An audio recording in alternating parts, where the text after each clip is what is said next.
오늘 말씀은 사무엘상 4장, 5장 전체 말씀입니다.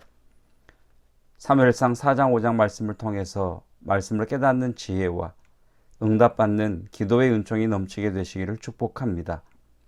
사무엘상 4장은 블레셋과의 전쟁인데 1절은 이렇게 말씀합니다. 이스라엘은 나가서 블레셋 사람들과 싸우려고 에벤에셀 곁에 진치고 블레셋 사람들은 아벡에 진쳤더니 이스라엘 사람 쪽에서는 에벤에셀이고 블레셋 사람 쪽에서는 아벡인 거죠. 싸우는데 전세가 계속 밀리니까 이스라엘 사람들이 이렇게 해서는 안 되겠다, 큰일 나겠다, 극단의 조치를 취해야겠다, 그래서 법궤를 들고 나갑니다. 왜냐하면 이스라엘 사람들 생각에는 이 언약궤는 곧 하나님이시기 때문입니다. 그러니까 이것만 들고 나가면 전쟁에서 이기지 않겠느냐 하고 들고 나갔는데 전쟁에서도 지고 법궤도 빼앗깁니다. 이건 그냥 전쟁에 진 것이 아니라 놀랄 노짜입니다.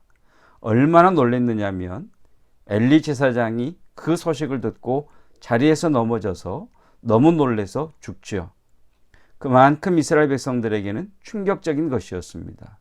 왜냐하면 언약궤는 하나님이신데 언약궤를 빼앗겼다는 것은 하나님이 졌다는 거죠.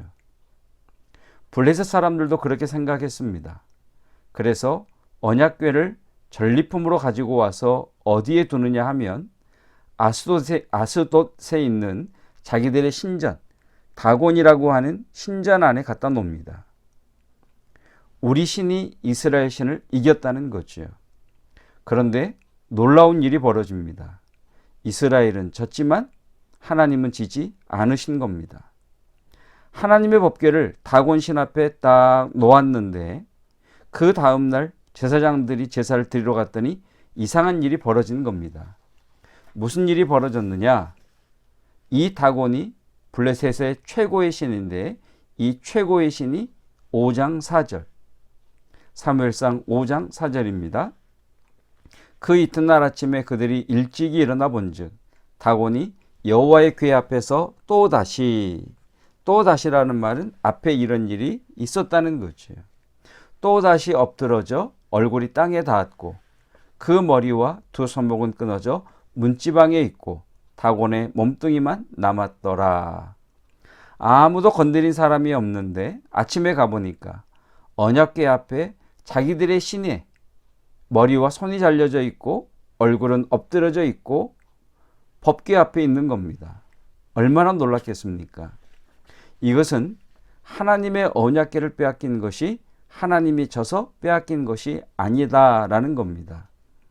그래서 블레셋 사람들이 이거 이상하다, 이거 안 되겠다 하고 다른 지방으로 보냅니다.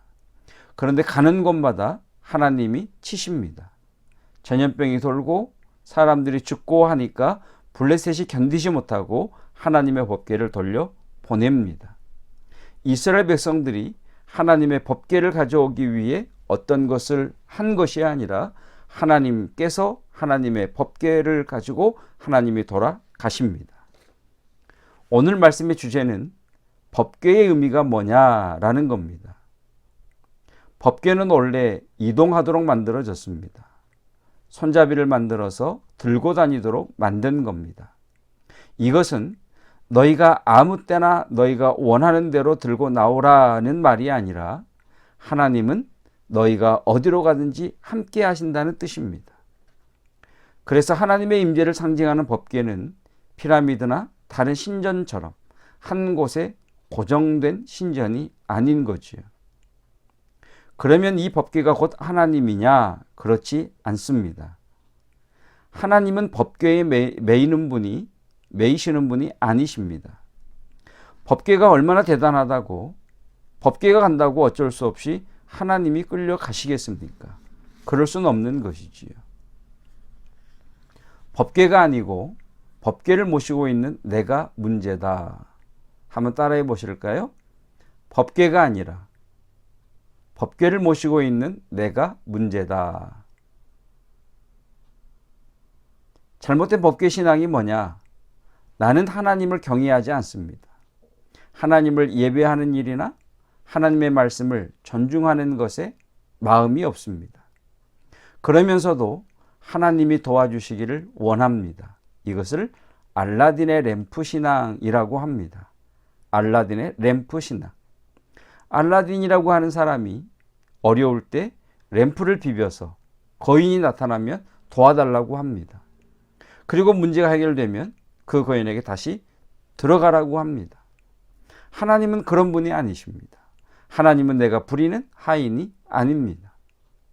문제는 법궤가 아니라 그 법궤를 모시고 있는 사람입니다. 사무엘상과 사무엘하는 계속 왕 이야기를 합니다. 누가 왕이냐는 겁니다. 사무엘상과 사무엘하는 계속해서 하나님께 순종하는 왕 이야기를 합니다. 신앙생활을 함에 있어서 성도는 반드시 두 가지를 넘어가야 합니다. 내가 예수님을 믿는다고 하면 베드로처럼 주는 그리스도시요 살아계신 하나님의 아들이십니다. 이 고백을 하는 거죠. 주는 그리스도시요. 여기서 주가 뭡니까? 여기서 주는 나를 구원하신 구세주라는 주님도 있고, 그러나 여러분, 주님은 나를 구원하신 구세주라는 그 고백만 한다면 온전한 성도가 아닙니다. 두 번째 주가 있습니다. 그 분이 나의 주인이시다라는 겁니다. 사랑하는 성도 여러분, 하나님이 저와 여러분의 인생의 주인이십니까?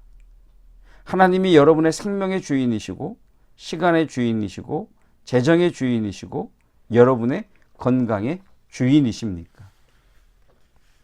내가 그리스도인이 되는 것은 구원자로서의 주님과 주인으로서의 주님을 믿는 겁니다.